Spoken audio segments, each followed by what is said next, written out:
시민 청취자 100명의 의견을 직접 들어보고 앞으로 광주 영어방송의 콘텐츠 미래에 대해 토론하는 프로그램 Together for Tomorrow.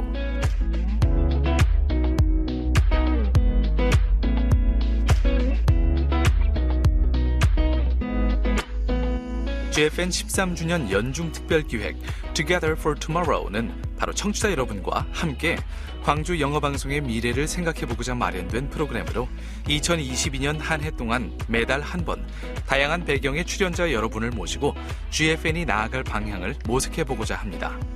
여러분, 광주 하면 어떤 곳이 떠오르시나요? 어떤 분은 푸짐한 한상의 계절 한정식 맛집이 떠오르실 거고요. 어떤 분은 다양한 볼거리와 즐길거리가 가득한 문화 복합 공간, 어떤 분은 학술 행사로 오셨던 컨벤션 행사장, 문화의 도시에 걸맞는 공연장 등이 떠오르실 텐데요. 바로 이만큼 광주를 대표하는 주요 기관들이 많이 있습니다.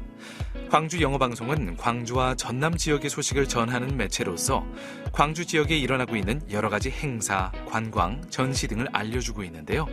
이번 회는 광주 지역 주요 기관 홍보 및 사업 관련 관계자 여러분들과 함께 광주에 있는 행사 및 지역 콘텐츠 관련 제작에 있어서 이야기를 해보는 시간 갖도록 하겠습니다.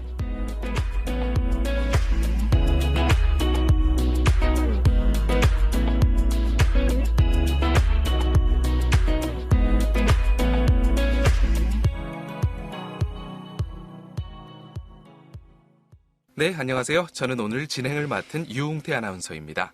먼저 1부에서는 김대중 컨벤션 센터 경영기획실의 박준영 실장님, 그리고 광주문화재단 대외협력팀 이종수 팀장님 자리해 주셨습니다. 안녕하세요. 안녕하세요. 네, 안녕하세요. 네, 이렇게 자리해 주셔서 감사합니다. 간단하게 그러면은 어떤 부서에서 어떤 역할을 맡고 계신지 간단하게 소개를 좀 부탁드립니다. 먼저 제 좌측에 계시는 박준영 팀장님께서 말씀해 주실까요? 네, 김대중 컨벤션 센터 경영기획실장 박준영입니다. 저는 17년 전 저희 김대중 컨벤션 센터가 광주광역시의 지방 공기업으로 설립되던 초기에 입사해서 그동안의 전시팀장, 마케팅팀장 등을 거쳐서 2017년부터 경영기획실을 총괄하고 있습니다. 이번 백인 토크 프로그램에 함께 하게 돼서 영광스럽게 생각하고요. 좋은 의견 많이 나누는 기회가 되기를 기대합니다. 네, 감사합니다. 이종수 팀장님께서도 설명 좀 부탁드리겠습니다. 네, 저는 광주문화재단 대외협력팀에 근무하고 있고요. 대외협력팀에서는 기관 홍보, 그리고 그 언론 보도자료, 문화기관 협력사업, 그리고 온라인 홍보, 오프라인 홍보 등을 담당하고 있습니다. 네. 자, 그러면은 다음 기관의 주요 행사나 현재 추진 중인 사업, 그리고 기관에 대한 소개를 한꺼번에 뭉뚱그려서 말씀해 주시면 감사할 것 같은데요. 일단은 김대중 컨벤션 센터에 대해서, 그리고 현재 주요 행사나 추진 중인 사업에 대해서 좀 설명을 부탁드립니다. 박 실장님. 네, 김대중 컨벤션 센터는 호남권 최초의 전문 전시 컨벤션 센터입니다. 우리나라의 지방 전시장들이 본격적으로 건립되던 2000년대 초반에 대구, 부산에 이어서 지방 대도시로는 세 번째로 2005년 9월에 개관했습니다. 전시 컨벤션 산업 발전을 통해서 지역 경제 활성화에 기여한다는 미션을 중심으로 지난 17년간 전시 컨벤션 산업에 사실 불모지나 다름없었던 우리 광주시에서 수많은 국제 행사와 전시회 또 이벤트들이 열리면서 우리 광주시가 글로벌 도시로 성장하고 또 국제적 브랜드 인지도를 높이는데 큰 기여를 해왔습니다. 매년 약 1,600건 이상의 행사가 개최되고 160만 명 이상의 방문객들이 저희 김대중 컨벤션 센터를 찾아주고 계십니다. 그동안 노벨 평화상 광주 정상회의, JCI 아시아 태평양 대회, 세계 수소 에너지 대회, 세계 디자인 총회, 하계 유니버시아드 대회, 세계 수영 선수권 대회 등 수많은 국제 행사가 개최되었고 2017년부터는 군산에 있는 새만금 컨벤션 센터도 수탁 운영을 함으로써 명실상부 산업권을 대표하는 전시 컨벤션 센터로 자리매김하고 있습니다. 그리고 우리 지역의 마이스 산업 인프라 확충을 통한 경쟁력 확보를 위해서 제2전시장 건립이 추진되고 있습니다. 2025년 말 완공을 목표로 현재 관련 행정 절차가 진행되고 있습니다. 제2전시장이 건립되면 기존의 전시장을 포함해서 2만 제곱미터 규모의 전시 면적과 약 40개 정도의 회의실을 갖춘 국내 5위권의 국제적인 전시 컨벤션 센터로 거듭날 예정입니다. 네, 1,600건 이상의 회의를 거의 이제까지 맡아오셨고, 그리고 키워드들을 보면은 K 스튜디오 새로 건립하고 계신다는 얘기. 완전히 완성이 된 건가요? 아니면 추진 중이신 건가요? K스튜디오는 비대면 회의 또는 온라인 상담회, 뭐 웹세미나 뭐 이런 부분들을 진행할 수 있는 시설로 이미 지난 2019년 하반기에 네. 구축이 된 시설입니다. 네. 김대중 컨벤션 센터의 규모가 제가 생각했던 것보다 훨씬 상당합니다. 네. 그러면은 지금 이제 다음 광주 문화재단의 이종수 팀장님께서도 문화재단의 현재 추진 중인 사업과 기관의 처음에 어떻게 생기게 되었는지 간단하게 저희한테 설명을 좀 해주시면 감사하겠습니다. 광주 문화재단은 지금 생긴 지가 올해 12년째입니다. 2011년에 처음으로 출범을 했고요. 네. 설립 목적으로는 시민의 그 창조적 문화활동 그리고 문화예술 향유 기회를 확대하고 문화예술 정책을 개발해서 궁극적으로는 광주가 문화예술 창조도시를 구현할 수 있도록 그런 역할을 담당하고 있고요. 네. 그 주요 행사로서는 뭐 시민들께서도 잘 아시는 프린지 페스티벌 그리고 정일성 음악 축제, 뮤지컬 광주 그리고 또 전통문화관이라는 시설도 있는데요. 네. 전통문화관의 그 토요 상설 공연 그게 이제 문화재단에 3개의 시설이 있습니다. 네. 빛골 시민문화관 광주공원 바로 앞에 있는데요. 저녁이면 그 앞에 포장마차촌이 이렇게 형성되는 그런 곳이죠. 네. 이제 그 빛골 시민문화관에 공연장 715석 규모의 공연장이 있습니다.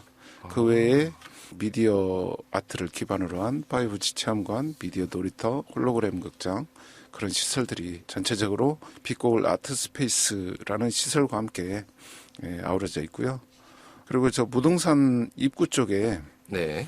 전통문화관이 있습니다. 아, 네네. 그쪽에 이제 그 서석당이라는 실내 공연장, 너덜마당, 그리고 무형문화재들 입주 공간, 전시관 이런 시설들을 운영하고 있고요. 네.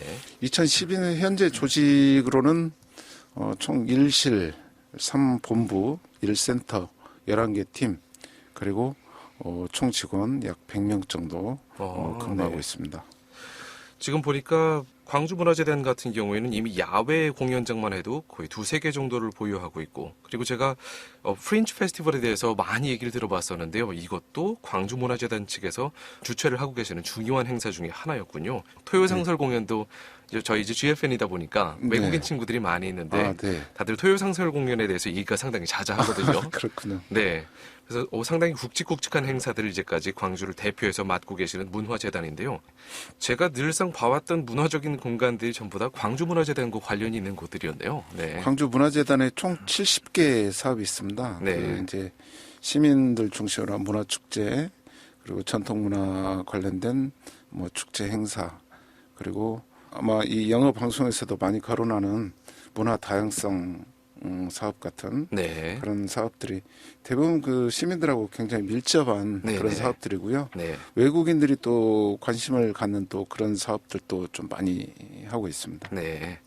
문화재단 쪽의 사업을 이렇게 들어봤는데요. 그러면은 김대중 컨벤션 센터에서도 다른 주요 행사나 추진 중인 사업을 좀 여쭤보고 싶은 게, 제가 최근에 듣기로는 제 기억이 맞다면은 김대중 컨벤션 센터 앞에서 좀 있으면 비어 페스트. 네. 네, 그 맥주 행사가 열린다고도 들었었는데요.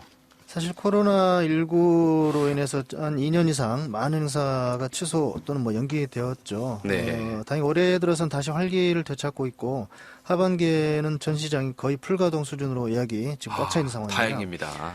네, 뭐 저희 김대중 컨벤션 센터는 특히 지역의 어떤 특화 산업이나 유망한 산업 등과 연계한 전시회를 약 15건 하고 있는데요. 기존에 매년 개최되던 신재생 에너지 전시회인 스위트, 그린카, 뿌리산업, 가전 로봇 박람회 등이 이제 7월부터 순차적으로 개최될 예정이고요. 대입 진로 진학 박람회, 기후 환경전, 또 문화 콘텐츠와 관련된 에이스페어, 식품대전, 메디헬스 산업전, 차문화, 홈라이프 스타일쇼 등이 하반기에 집중적으로 개최될 예정입니다. 특히 이제 앞서 말씀하셨던 2019년도 세계 수영선수권대회 성공 개최를 기원하면서 열렸던 광주 맥주 축제, 비어페스트 광주가 올해 8월 말에 3년 만에 다시 개최가 됩니다. 그리고 가을에는 국화박람회, 또 대표 음식 페스티벌 등도 기대가 됩니다.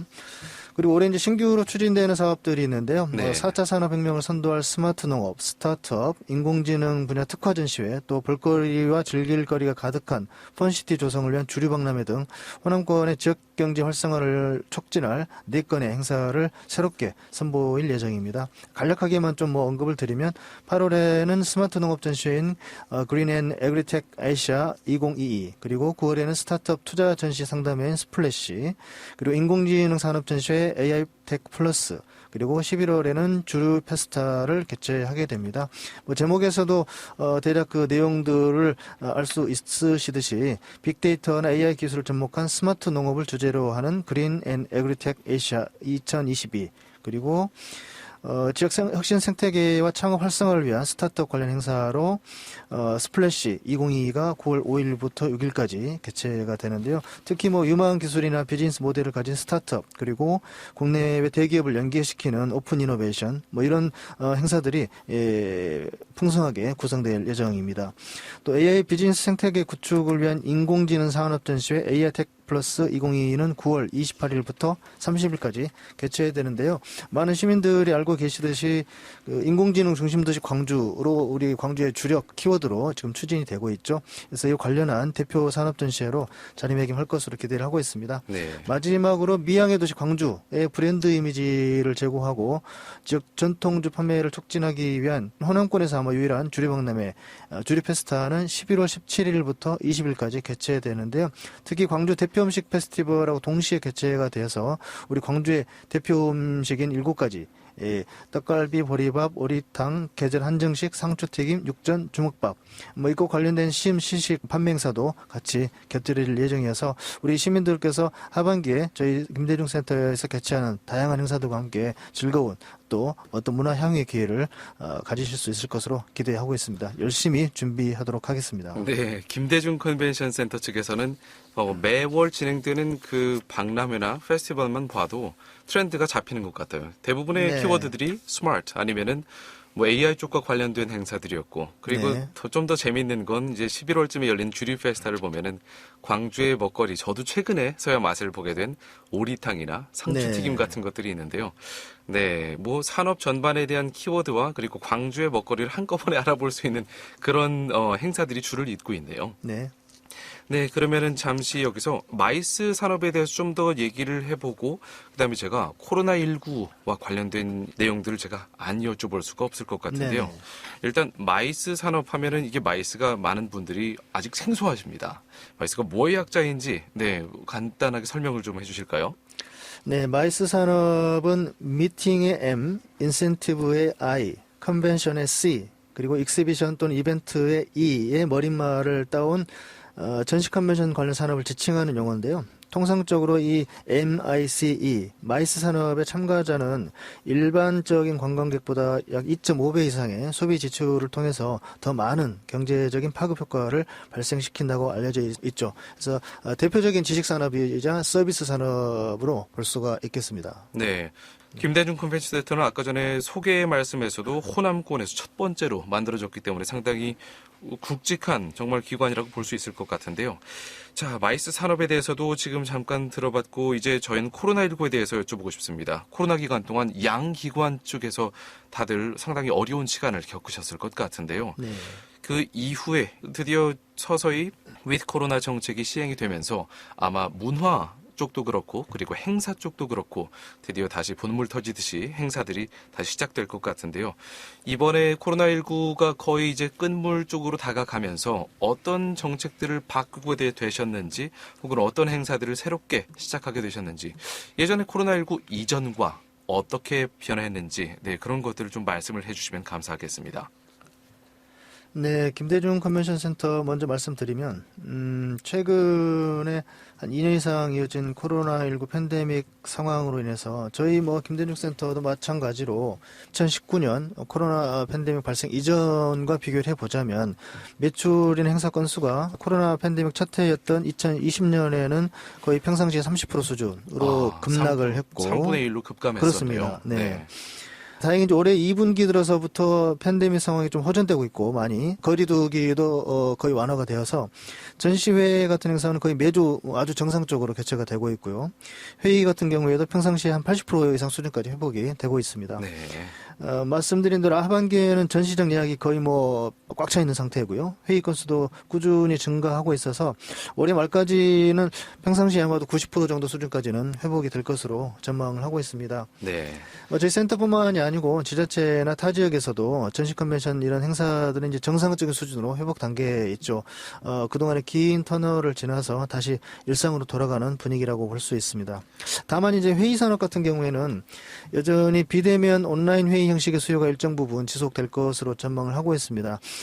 K스튜디오, 그러니까 화상 상담장, 그리고 라이브 커머스나 이런 영상들을 제작할 수 있는 스튜디오, 그리고 온라인 또는 웹세미나 형태의 행사를 할 수 있는 웹세미나장, 이런 이제 기존의 K스튜디오 시스템에 대한 수요는 일정 부분 없어지지 않고 계속 유지할 것으로 생각을 네. 하고 있고, 그래서 저희도 이제 지속적으로 시스템 보완이랄지 또 K스튜디오를 통해서 제공하는 저희의 비대면 행사 지원 시스템에 대한 퀄리티, 내지는 서비스 수준도 지속적으로 높일 수 있도록 노력할 계획입니다. 이 비대면 행사를 진행할 수 있는 K스튜디오를 2019년에 완공하셨다고 하셨는데요. 코로나가 거의 시작될 무렵에 다행히 잘 완성을 하셔서 이제 네. 조금 있으면은 본격적으로 가동할 수 있는 좋은 기회가 되지 않을까 싶습니다. 네. 네. 자, 그러면 이제 광주문화재단 측의 이야기를 좀 들어보죠. 코로나19 때 행사가 얼마나 많이 덜 열렸었고 상당히 어려운 터널을 역시 지나오셨을 것 같은데요. 이제 좀 다시 기지개를 켜기 시작한 상황인지 전반적인 상황을 좀 설명해 주시면 감사하겠습니다. 그 코로나 관련해서 가장 피해 업종이 문화예술계라는 이야기였습니다. 네. 그만큼 이제 문화예술이라는 게 직접 이렇게 접하고 대면하고 이러면서 행사를 즐기기도 하고 뭐 배우기도 하고 그러는데요. 뭐 2년 넘게 거의 3년 가까이 코로나 상황이 지속되어 왔죠. 이 상황 동안에 정말 지역에 특히 뭐 공연계 쪽이 특히나 그렇다고 생각하는데 이분들 어려움이 정말 컸습니다. 네. 그러다가 이제 위드 코로나 되고 뮤지컬 광주 공연이 있었습니다. 네, 네. 저희 문화재단 내에 빛골 시민문화관 그 안에 대형 공연장이 있는데요. 그 공연장에서 정말 오랜만에 대면으로 그다음에 그 공연장도 지금까지 항상 이렇게 인원 제한을 받았거든요. 네, 그러셨겠죠. 뭐 절반 이상 채울 수 없다든가 네. 그런 인원 제한을 받았었는데 정말 오랜만에 그 인원 제한 없이 물론 이제 관객들은 마스크는 썼는데요. 그런 공연을 할 수 있게 됐네요. 그래서 그런 정말 공연에 시민들이 갈급했던 시민들한테는 단비 같은 소식이었을 것 같습니다. 그렇습니다. 공연장이 꽉꽉 찼을 것 같은데요. 거의 뭐 만석 네. 상태였고요. 네. 시민들도 그리고 그만큼 또 관객이 있어야 공연하시는 분들도 흥이 나서 이렇게 할 수 있기 때문에 시민과 그리고 공연자들 서로 그 혼연일체가 되는 그런 감동의 시간이 되었고요. 지금부터는 이제 또 저희 뭐 여러 가지 축제 행사 네. 그리고 아시아 문화 포럼이라든지 그런 정책 행사도 있는데요. 네. 프린지 페스티벌 같은 경우에도 과거에 온라인으로 이렇게 하다 보니까 시민들이 굉장히 답답해했었죠. 그렇죠. 프린지 페스티벌 같은 경우에는 그 퍼레이드 같은 것도 있었던 걸로 제가 기억을 그렇습니다. 하고요. 그럼 뭐 퍼레이드도 야외에서 하고 대면으로 이루어지는 활동들이 네. 많았는데 이걸 대규모 온라인으로 뭐, 한다니 쉽지가 않았겠죠. 플래시몹이라든지 네. 이런 많은 공연자들과 시민들이 모여서 하는 행사가 진정한 프린지인데 네. 더구나 또 야외에서 하는 거기 때문에 야외 중심 행사잖아요. 야외 중심 행사인데도 불구하고 뭐 2m 이상 거리두기라든지 항상 이렇게 모두가 마스크를 써야 되고 심지어 공연자들도 마스크를 써야 되고 네. 뭐 그런 답답한 상황이었는데 금년에는 그런 부분이 한층 풀려서 시민들 곁으로 찾아가는 프린지 그리고 문화전당 5.18 민주광장에서 광장형 프린지 등 곧 뭐 6월 4일부터 프린지 페스티벌이 시작이 되는데요. 시민들을 많이 기다리실 것 같고요. 네. 그 외에도 정일성 음악 축제, 중국과의 또 그 음악 교류가 상당히 중요한 부분인데 지난 2년 동안 중국과의 음악 교류 대면 행사가 거의 뭐 불가능했죠. 네. 금년도부터는 그런 부분도 일정 부분 해소되지 않을까 싶습니다. 프린지 페스티벌을 주로 언급을 지금 해주셨었는데요. 제가 이걸 듣다 보니까 생각이 나는 게 이제 저희 GFN 광주 영어 방송과 함께 할 수 있는 협업 방안에 대해서 간략히 말씀을 나눠보면 좋겠는데요. 예를 들어 프린지 페스티벌 같은 것을 할 때 외국 뮤지션들이 오게 되면은 저희 GFN에서 저 같은 진행자들이 함께 가서 거기서 통역이나 아니면 진행을 함께 하는 이런 협업 방안도 저희가 가능한 한 콜라보, 소위 콜라보라고 하죠. 콜라보레이션의 한 형태로 생각해 볼 수 있을 것 같은데요. 그 외에도 어떤 협업 방안이 좀 함께 있을지 들어보면 좋겠습니다. 프린지 페스티벌 그 현장에 외국 공연자들도 많이 이렇게 출연을 하시고 네. 그리고 또 광주에 살고 있는 많은 외국인들이 굉장히 또 기다리는 그런 축제입니다. 예를 들면 뭐 현장 스튜디오를 이렇게 운영을 하는 방법도 있을 것 같고요. 그리고 지금 유엔에서 지정한 문화 다양성의 날이 5월 21일이거든요. 네. 그래서 5월 21일을 기점으로 해서 문화 다양성 주간 행사를 광주 곳곳에서 하게 됩니다. 문화 다양성 주간도 결국 기본적으로는 광주에 살고 있는 뭐 많은 외국인들 그리고 광주에 또 고려인 마을이 있잖아요. 네, 고려인 마을이죠. 예, 고려인 마을과 연계된 행사 네. 그런 부분들이 많이 있으니까 현장 이렇게 스튜디오를 운영한다든가 그리고 아니면 또 직접 뭐 출연하시는 공연자들이라든지 이런 분들하고 영어 방송하고는 여러 가지 할 수 있는 게 많이 있을 것 같아요. 고려인 마을 같은 경우에는 최근에 우크라이나 전쟁으로 인해서 또 최근에 언론에 많이 언급이 됐던 광주의 한 커뮤니티라고 볼 수 있겠는데요. 네, 지금 방금 전에 이 팀장님께서 말씀해 주신 협업 방안으로는 가장 주요한 협업 방안으로는 일단 현장 스튜디오 운영이 있을 것 같습니다. 광주영어방송과 함께 현장에 대한 상황이나 소식들을 거기 있는 현지의 뮤지션 그리고 서로 다른 문화의 다문화 배경의 참여자들과 함께 현장 스튜디오를 운영해 보는 방법이 가장 좋을 것 같다는 말씀을 해주셨습니다. 네, 그리고 지금 그 우크라이나 이야기가 나왔었잖아요. 네. 우크라이나의 많은 그 고려인들 네. 그러니까 과거 전쟁 때 이렇게 뭐 러시아 그리고 사할린 이런 쪽에서 사실 강제 이주하신 분들이 많죠. 네, 그렇죠. 그런 분들이 우크라이나도 사실은 많이 살고 있거든요. 그 우크라이나에서 살고 있는 고려인 동포들을 돕기 위해서 우크라이나 피난민 그리고 우크라이나에 살고 있는 또 이제 고려인 동포 이분들이 또 광주로 오고 싶어 하시는 분들이 많아요. 네.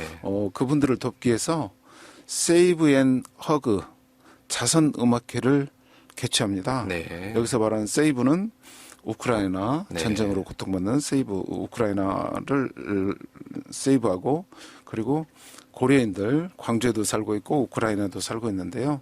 이분들을 품자 하는 세이브 앤드 허그 자선음악회를 저희 그 문화재단 공연장에서 하게 됩니다. 그래서 그날 뭐 자선음악회 그리고 시민 모금, 성금 등도 이렇게 모집을 할 건데요. 그 뭐 이날 얻어진 성금과 그다음에 수익금에 대해서는 전액 고려인 마을을 통해서 우크라이나의 전쟁 난민 네. 이분들이 광주로 이렇게 피난 올 수 있도록 전달할 예정입니다. 최근에 저희 GFN 프로그램들에서도 우크라이나 상황에 대해서 계속해서 속보를 네. 전달하면서 우크라이나 상황에 대한 현황을 계속 함께 공유해 나가고 있었는데요. 이렇게 문화재단 측에서도 시의성이 높은 우크라이나와 관련된 행사를 하신다면 거기에 대한 보도 자료를 저희 GFN과 공유해 주신다던가 GFN에서 해당 행사를 취재를 하면서 네. 서로 공유한다면 좋은 콜라보레이션이 이루어질 수 있을 것 같습니다. 좋을 것 같습니다. 그날 이제 그 관람객들이 또 외국인들이 상당히 많습니다. 고려인들을 포함해서 고려인이라는 것은 당시에 전쟁 때 러시아를 통해서 동유럽, 북유럽 이 각지에 이렇게 흩어져 있는 이분들이잖아요. 그분들 중에는 한국어를 뭐 잘 하시는 분들도 계시는데 한국어를 못 하시는 분들도 계세요. 네. 그래서 취재에 나오셔서 이 행사의 그 의미를 전달해 주셨으면 좋겠습니다. 네, 잘 알겠습니다. 그럼 마지막으로 이제 김대중 컨벤션 센터 측에서 저희 GFN과 함께 협업할 수 있는 방안에 대해서 좀 간략히 말씀을 해주시면은 오늘 시간이 마무리가 되지 않을까 싶습니다. 네, 이제 곧 조만간에 또 지방선거가 예정돼 있죠. 새로운 민선 8기 지방정부가 또 출범하게 되면 정책적으로도 좀 게임 변화가 있을 수 있습니다. 저희 김대중 센터는 지역의 마이산업 대표기관으로서 다양한 행사를 직접 개최하거나 또 유치하고 또 지역민들에게 더 많은 문화 향후 기회를 제공할 수 있도록 열심히 노력할 계획인데요. 특히 이제 아까 말씀드렸던 뭐 맥주축제, 국화전시회, 대표 음식 페스티벌 등 풍성한 프로그램을 이제 준비하고 있으니까요. 많은 관심 부탁드리고 특히 우리 방송 미디어는 이제 지역의 외국인 네트워크를 잘 갖추고 있는 광주 영어방송과 저희 김대중 컨벤션 센터가 홍보 마케팅 또 공동 주최 행사 추진 또 광주의 글로벌 도시로서의 위상을 제고할 수 있는 다양한 협업 프로그램을 추진할 수 있는 기회가 많을 것으로 생각을 합니다. 그래서 서로 뭐 늘 소통하면서 창의적이고 또 미래지향적인 아이디어를 함께 고민하고 이를 통해서 우리 지역 발전의 두 기관이 더 멋진 활약을 할 것으로 기대를 하고 있습니다. 뭐 참고로 저희 센터가 가지고 있는 노하우라고 한다면 결국에는 전시회나 컨벤션 또는 이벤트, 축제 이벤트를 직접 기획하고 운영하는 노하우라고 볼 수가 있는데요. 그런 부분들을 우리 광주 영어방송에서 추진하고 있는 다양한 사업들에 같이 접목을 해서 공동으로 협업할 수 있는 부분이 많을 것으로 생각하고 있습니다. 네, 제가 광주 시내를 직접 돌아다니면서 느끼는 것은 컨벤션 센터 같은 경우에 영어의 캐치프레이즈 같은 것을 넣을 때 거기를 원어민 감수를 한다면 GFN 측에서 좀 더 훨씬 더 이렇게 뭔가 네, 원어민들에게 네. 다가갈 만한 그런 캐치프레이즈를 만든다던가 이런 쪽에서도 협업을 할 수 있으면 좋지 않을까 하는 그럼요. 생각이 듭니다. 네. 네, 이렇게 광주 문화재단 그리고 김대중 컨벤션 센터 이종수 팀장님과 박준영 실장님 자리해 주셔서 양 기관의 역할 그리고 저희 GFN과 함께 할 수 있는 협업 방안에 대해서 총체적으로 이야기를 나누어 봤습니다. 네, 이렇게 귀중한 시간 함께 해주셔서 감사합니다. 두 분 감사합니다. 감사합니다. 네, 감사합니다. 네.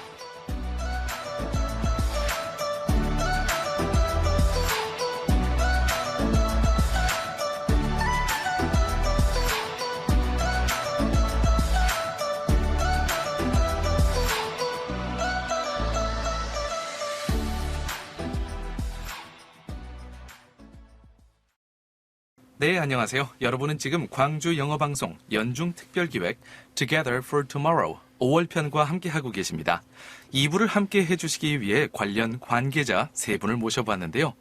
광주 관광재단 관광지능 마이스팀 정정숙 팀장님 모셨습니다. 그리고 광주 신청자 미디어재단 정경진 팀장님, 마지막으로 국립아시아문화전당 전봉수 연구사님 함께 해주셨습니다. 안녕하세요. 안녕하세요. 네. 오늘 제가 한 분 한 분 지칭해 드릴 때 청취자분들께서 상당히 헷갈리실 가능성이 높을 것 같아요. 정 팀장님, 전 연구사님. 네. 그래서 제가 아마 재단 이름으로 소개를 해드려야 될 것 같은데요. 일단 그러면 첫 번째로 언급드렸던 광주관광재단 정정숙 팀장님께서 간단하게 자기소개와 담당 업무 그리고 기관에 대해서 소개를 좀 부탁드립니다. 안녕하세요. 저는 광주관광재단의 정정숙입니다. 저희 기관명에서 느껴지시다시피 저희는 관광을 주 업무로 하고 있고요. 저는 광주로 레저 관광 또는 비즈니스, 국제회의 등과 같은 마이스 참가자들 등 다양한 목적으로 광주를 방문하게 유도하는 업무를 진행하고 있습니다. 그래서 관광객들을 광주로 유치하는 지원, 그리고 실제로 그들이 방문했을 때 즐거운 기억을 갖고 갈 수 있도록 하는 방문 지원, 이런 업무들을 담당하고 있습니다. 네, 그러면은 비즈니스 관광뿐만 아니라 레저랑 관련된 관광도 함께 담당을 하고 계시는군요. 네, 그렇습니다. 제가 지금 단어가 기억이 안 나지만 대기업에서 근무하시는 분들이 베네핏으로 이렇게 패키지 같은 것으로 함께 오시는 그런 관광 상품도 함께 다루실 것 같은데요. 그렇죠. 기업회의도 있고 방금 말씀 주셨던 부분은 인센티브 투어라고 해요. 저희 예전에 이렇게 인센티브로 내가 인센티브를 받아서 회사가 보내주는 뭐 요즘 코로나 때문에 가족 관광을 호텔팩으로 해서 보내주기도 했다고 하는데요. 이런 부분들도 저희가 함께 지원하고 있습니다. 네. 자, 그러면 그 다음엔 광주 시청자 미디어 재단 정경진 팀장님의 소개와 더불어서 네, 기관에 대한 간략한 소개도 좀 부탁을 드립니다. 안녕하세요. 저는 시청자 미디어 재단 광주 시청자 미디어 센터 정경진 팀장입니다. 저희 기관명이 좀 길어가지고 어떤 일을 하는지 되게 궁금해하시는 분들이 많은데요. 일반 국민들이 미디어를 잘 활용할 수 있도록 미디어 교육과 또 이 미디어 활용 능력이 있으신 분들이 시민들이 직접 기획하는 콘텐츠를 만들 수 있는 콘텐츠 제작 지원 사업하고 있습니다. 제가 양동시장이었나요? 어떤 광주에 저는 이제 이사 온 지 1년 반이 좀 넘었지만 이 지역 시장을 돌아다니다 보니까 그 시장에서 지역민과 함께 만드는 무슨 라디오 이렇게 시장 관련 상인들 여러분 그리고 그 근처 동네에서 그분들이 함께 만드는 이런 동네 라디오 같은 게 있더라고요. 그런 것도 아마 미디어 재단에서 하시는 프로젝트와 뭔가 관련이 있지 않을까 하는 느낌적인 느낌이 드는데요. 그러니까 일단 방송사에 저희가 출연을 한다던가 이런 게 모든 지역민들에게 골고루 주어지는 기회는 아니잖아요. 네네. 때문에 뭐 시장 상인이라든지 방금 말씀하셨던 도서상간의 지역민들이 본인들이 만든 콘텐츠를 가지고 방송이든 SNS든 어딘가에 이 콘텐츠를 확산할 수 있도록 지원하는 역할이라고 보시면 될 것 같습니다. 네, 잘 알겠습니다. 자, 그리고 국립아시아문화전당. 저는 아까 전에 프로그램을 시작하기 전에 아문당이라고 혹시 부르지 않나요? 라고 여쭤봤었는데요. 그건 아니라고 하시더라고요. 네, ACC라고 보통 부른다고 하셨는데요. 국립아시아문화전당의 전봉수 연구사님도 소개 부탁드립니다. 네, 안녕하세요. 저는 국립아시아문화전당에서 아시아 국가들과 문화 분야의 국제 협력 그리고 문화 분야의 공적 개발 원조 업무를 담당하고 있는 전봉수 학예 연구사입니다. 국립아시아문화전당은 2015년 11월 광주를 아시아 문화 중심 도시로 조성하기 위한 어떤 센터로서 역할을 하기 위해 설립되었고요. 전시, 공연, 교육, 문화 관련 체험 행사가 연중 진행되고 있습니다. 특히 10월에는 아시아 문화 주간이라는 큰 행사를 2, 3주 동안 개최해서 집중적으로 아시아의 문화를 시민들에게 소개하고 또 다양한 아시아 국가의 파트너들이 자국의 문화를 소개할 수 있는 프로그램들을 많이 준비하고 있습니다. 네, 이렇게 10월 아시아 관련 축제라면은 우리 GFN에서도 베트남 쪽 방송을 저희가 함께 진행을 하고 있는데요. 거기에서 협력할 부분이 분명히 있을 것 같습니다. 네, 추후에 다시 한번 언급을 해보는 걸로 하고요. 그러면은 지금 광주 관광재단 정정숙 팀장님께 첫 번째 질문을 드려볼 텐데요. 이 외국인 여행객이 최근 감소했죠. 코로나19의 여파가 가장 컸고요. 제 주변에서도 제가 GFN 이렇게 외국어 방송국에서 일을 하고 있지만 주변에 외국인의 숫자가 많이 줄어들었다는 것을 체감하고 있습니다. 현재 광주 관광의 현주소를 어떻게 보고 계시는지 그리고 코로나 이후 포스트 코로나 어떤 제 대책 같은 것이 마련이 되어 있는지 외국인 유치를 위해서 활성화할 수 있는 방안에 대해서는 어떤 것들이 있을지 혹시 광주 관광재단 정정숙 팀장님께 들어보도록 하겠습니다. 네, 모두들 알고 계신 것처럼 2년여간 꼭꼭 닫혀있던 국경이 이제 열리고 있습니다. 실제로 지금 열리고 있고 이번 주말에 집에서 TV를 보는데 모든 홈쇼핑이 다 해외 관광을 판매를 하기 시작했어요. 네. 다시 그 뜻은 다들 나갈 준비가 되어 있다는 뜻이고 그 한편으로 그 말은 또 외국에 있는 한국에 관심이 있는 사람들은 들어올 준비가 되어 있다라는 얘기가 되거든요. 그래서 우리가 해외 나가는 것처럼 외국인들이 점차 한국 관광에 대해서 다시 관심을 갖고 입국이 늘어나고 있는 상황이고요. 지금 청취자 여러분들도 너무 잘 아시겠지만 광주가 관광의 목적지로서 우리나라에서 손꼽히는 데스티네이션은 아니죠. 네, 그렇기는 그렇죠. 하지만 사실 한국 관광의 숨겨진 진주로서 다시 모두들 방문해봤던 서울, 부산, 제주가 아닌 새로운 목적지로서 광주와 전남이 실제로 뜨고 있는 상황입니다. 5월 한 달 동안만 해도 약 50여 개의 여행사가 광주를 방문해서 팸투어를 하고 상품을 개발하는 준비를 지금 진행하고 있습니다. 그래서 광주의 관광 전망은 향후에 밝을 거라고 예상은 하고 있고요.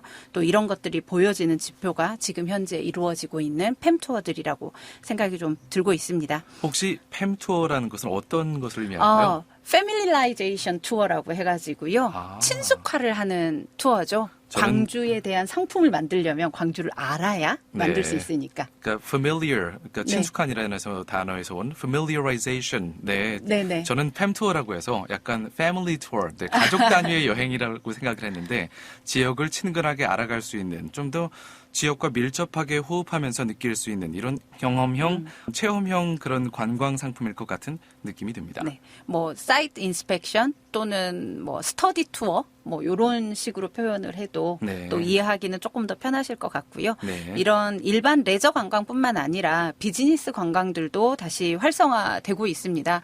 작년까지만 해도 대부분 온라인 또는 소수의 사람들이 오프라인으로 모이고 대다수의 사람은 온라인에서 그거를 시청하는 약간 그런 개념의 행사들이 진행됐다면 올해부터는 이게 전면적으로 오프라인으로 전환이 되고 있습니다. 다들 만나고자 하는 열망들이 지금 폭발하고 있는 상황인데요.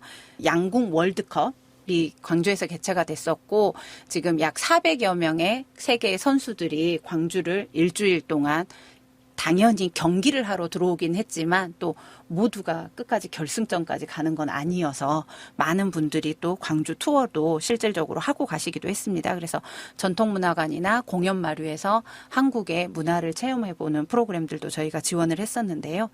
또 오는 8월 말에 세계 조경가협회 총회라는 세계적인 행사가 광주에서 열리게 되는데 이때도 약 500명에서 많게는 한 700명 정도의 외국인이 광주로 입국할 것으로 예상을 하고 있습니다. 네, 저희가 다음 질문인 이제 시청자 미디어 재단 쪽으로 넘어가야 되는데요. 그 전에 제가 언뜻 든 생각은 이 familiarization, 팸투어 상품 같은 것을 개발을 하실 때 많은 외국인들이 좀 더 광주에 있는 시민들과 아니면 광주의 로컬 분들과 함께 뭐 민박 같은 것을 체험을 하면서 여기 광주를 알아나가게 되는 경우에는 저희 GFN이 그럴 때 함께 해당 그 컨텐츠들을 유튜브라든가 아니면 녹음하면서 뭔가 새롭게 콜라보레이션, 협업을 해볼 수 있는 어떤 가능성이 이쪽에서 좀 보일 수 있을 것 같습니다. 그것도 좋을 것 같습니다. 네.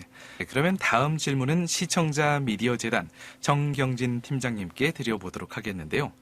다양한 기회층의 미디어 교육 및 제작을 진행하고 계시다고 들었고요.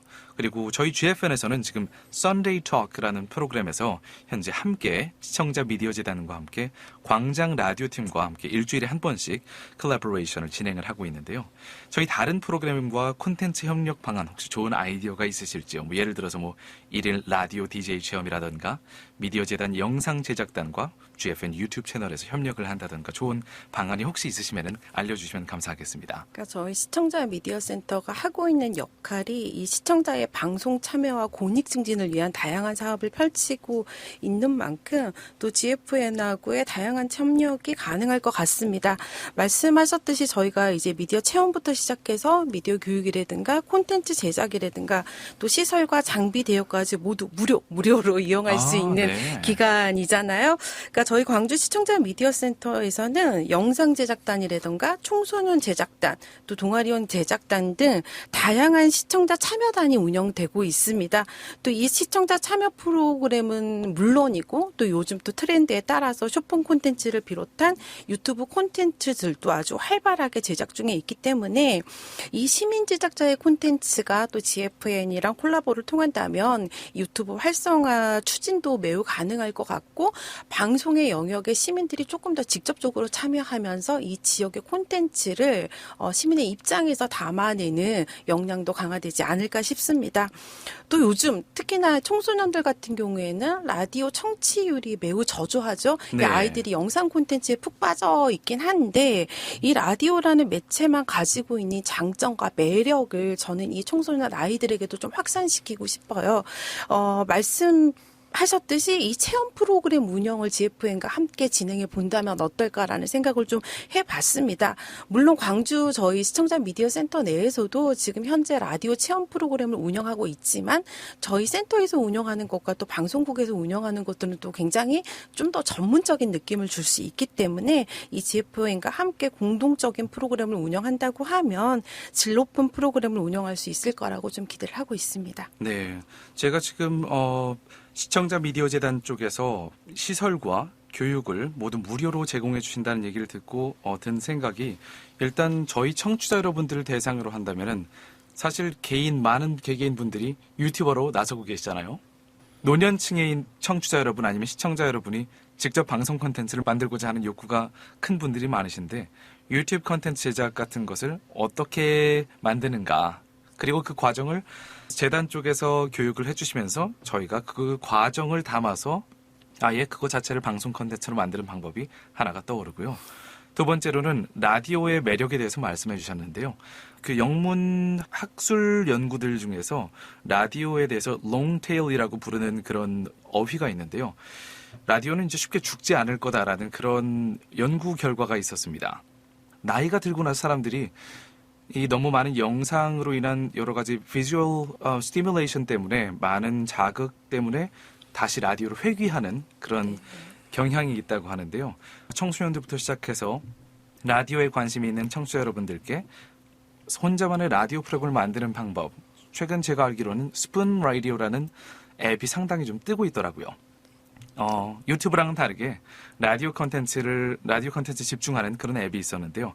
이런 앱을 좀 벤치마킹을 해서 GFN과 함께 미디어 재단이 콜라보를 해보는 방법, 그런 방법도 괜찮은 것 같습니다. 네, 다음으로는 그러면은 이제 ACC 쪽으로 국립아시아문화전당 측에 질문을 드릴 텐데요. 전봉수 연구사님, 제가 듣기로 아까 전에 10월쯤에 아시아 관련 축제 이런 프로그램을 진행하고 계시고요. 그리고 올해 베트남과 수교 30주년을 맞이해서 저희 GFN 베트남 방송팀과 행사를 함께 진행하신다고 들었는데요. 이와 관련해서 자세한 설명을 좀 부탁을 드립니다. 네, 국립아시아문화전당은 매년 가을 10월에 약 2, 3주 동안 아시아문화주간이라고 하는 행사를 개최하고 있습니다. 이 아시아문화주간에는 아까 말씀드렸던 것처럼 공연, 전시, 체험행사, 교육, 그리고 전남과 광주, 그리고 한국에 거주하고 있는 아시아인들, 유학생, 그다음에 공동체들이 다양하게 참여를 하고 있는데요.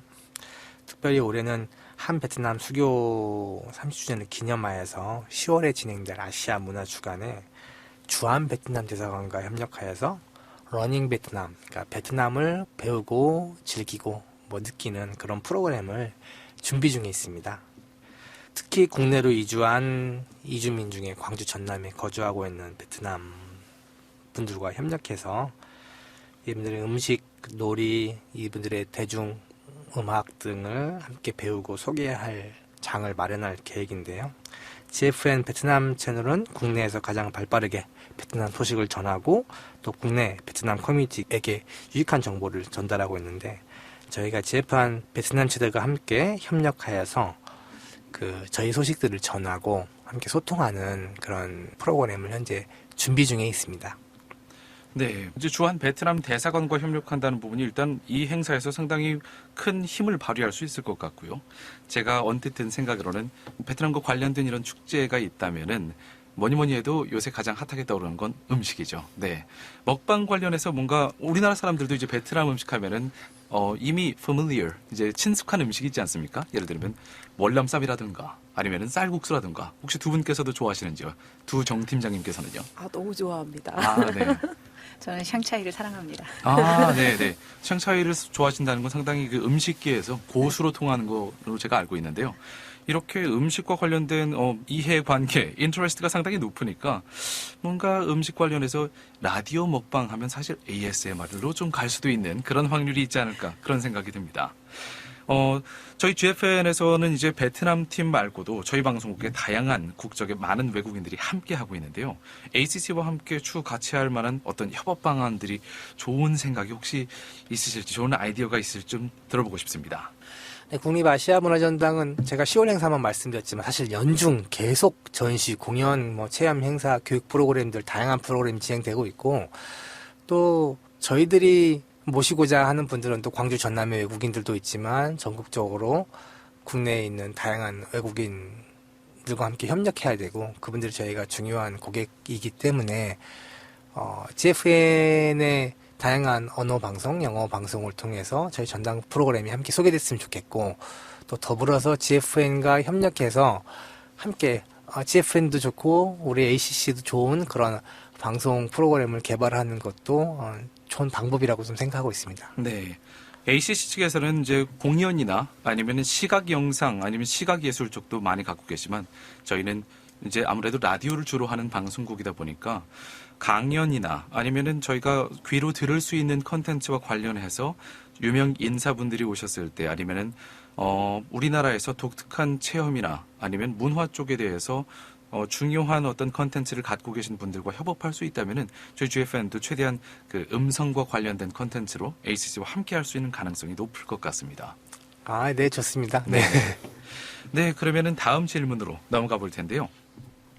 모든 기관들이 지역민들과의 소통이 무엇보다 중요하다고 생각이 드는데요. 지역 주민과의 소통과 교류를 높이기 위해서 각 기관에서 해야 하실 역할이나 혹은 생각하고 계신 좋은 아이디어가 있으시면 알려주시면 좋을 것 같고요. 특히 접점을 찾아보자면은 우리 광주 영어 방송이 지역 방송사로서 지역 주민과의 소통과 교류를 높이는데 이 세 기관들에서 저희와 어떤 협업을 하실 수 있을지 좋은 아이디어들을 좀 나눠보는 시간을 가져보도록 하겠습니다. 제가 아까 전에 이제 시청자 미디어 재단의 정경진 팀장님께서 말씀하실 때 한 가지 들었던 생각을 먼저 말씀을 드려보면요. 이제 시청자들과 함께 그리고 그 일반 지역 주민들과 함께 미디어에 대해서 교육도 하고 그리고 훈련도 해주신다고 그게 미디어 재단의 가장 큰 주요 사업 중에 하나라고 언급을 해주셨었는데요. 제가 생각이 든 건 그제 온라인 리터러시라고 하는 그런 부분이 떠올랐습니다. 제가 저희 부모님 이야기에도 항상 갈등이 피어오르는 그런 부분인데요. 신문 같은 것을 보았을 때 이 부분이 광고인지 광고가 아닌지 이 부분이 선거 캠페인인지 선거 캠페인이 아닌지 저희 부모님과도 얘기를 하다가 아니 이거 광고예요 어머니 그러면 아니 여기 이렇게 이거 팩트잖아 팩트 이런 부분에서 항상 갈등의 요소가 있는데요.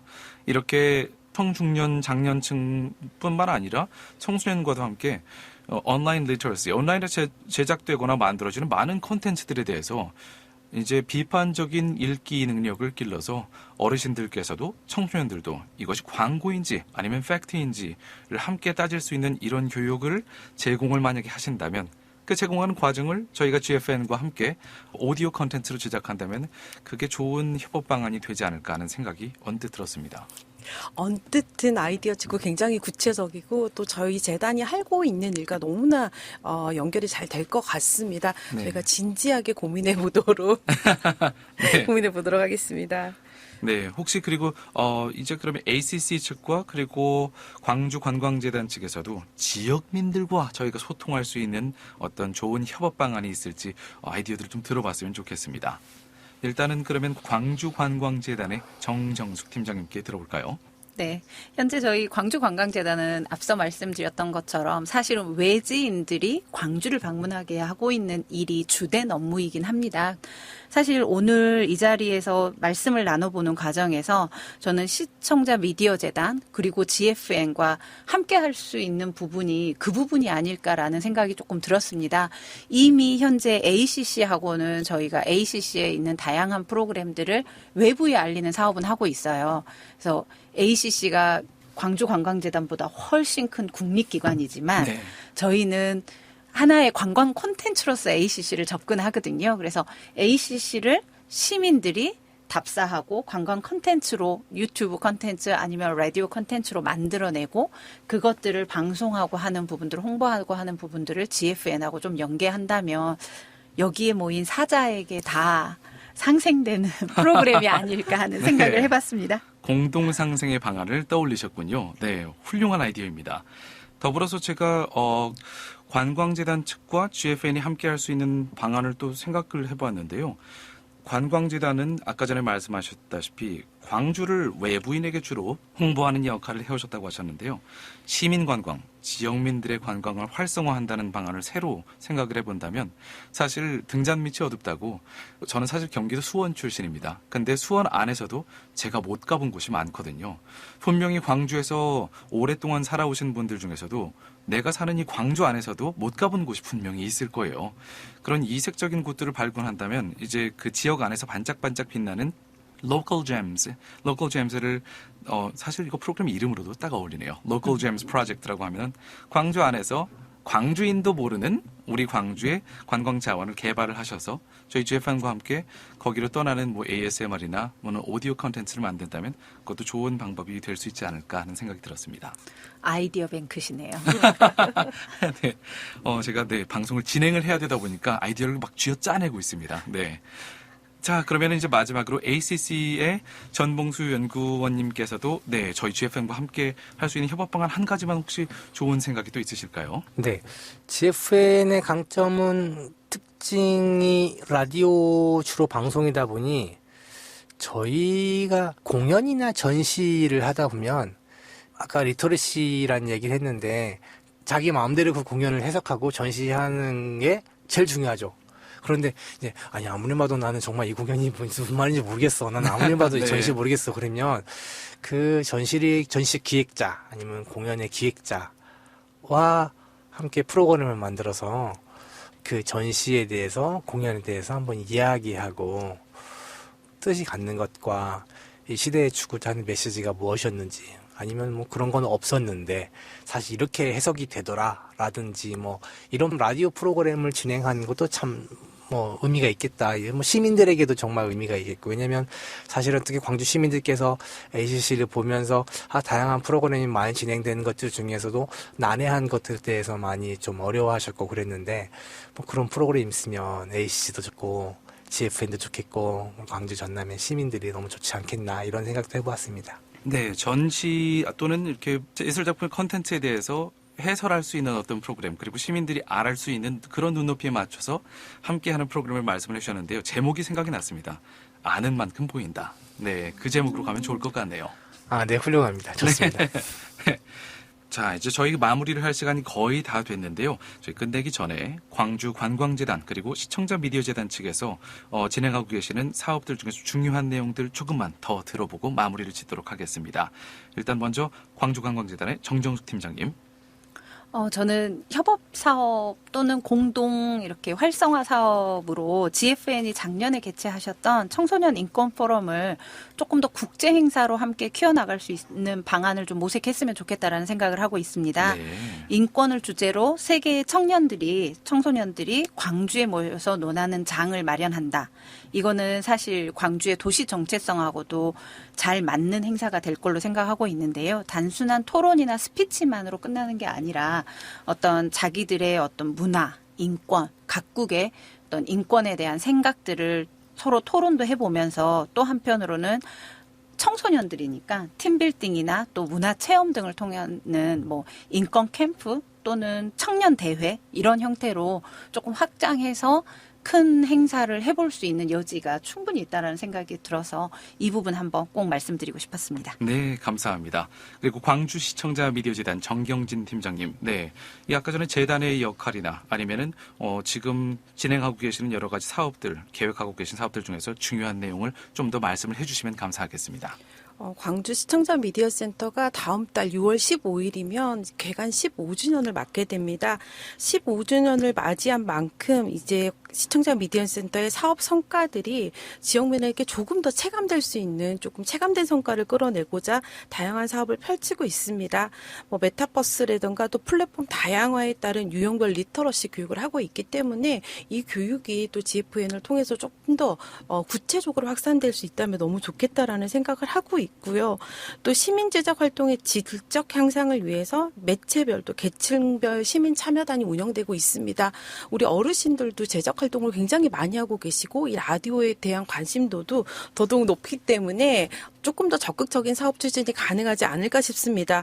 또한 또 ESG 확산에 대한 것도 저희가 고민해야 될 지점이잖아요. 그래서 탄소 저감을 위한 국민 아이디어 제안 캠페인 아니면 저탄소 쇼핑 콘텐츠 공모전 또 미디어 자원순환 프로그램이 저희 광주센터가 추진하고 있는 미사이클 등 이 사회적 가치 실현에도 광주 영어방송과 함께 한다면 광주 지역 환경보존 사업 분야에서도 좋은 성과를 창출해낼 수 있지 않을까라는 생각을 합니다. 지금 말씀하신 것만 해도 굵직굵직한 프로젝트들이 여러 개 나왔습니다. 메타버스, 리터러시, 그리고 탄소 저감 프로젝트까지. 네, 저희랑 협업할 수 있는 분야가 정말 많을 것 같습니다. 밝은 미래가 기대가 되네요. 네. 그럼 지금까지 광주관광재단의 정정숙 팀장님, 광주시청자미디어재단의 정경진 팀장님, 그리고 국립아시아문화전당의 전봉수 연구사님 모시고 제언을 들어봤습니다. 오늘 이렇게 자리해 주시고 반짝반짝 빛나는 좋은 아이디어들 많이 내주셔서 진심으로 감사드립니다. 감사합니다. 감사합니다. 감사합니다.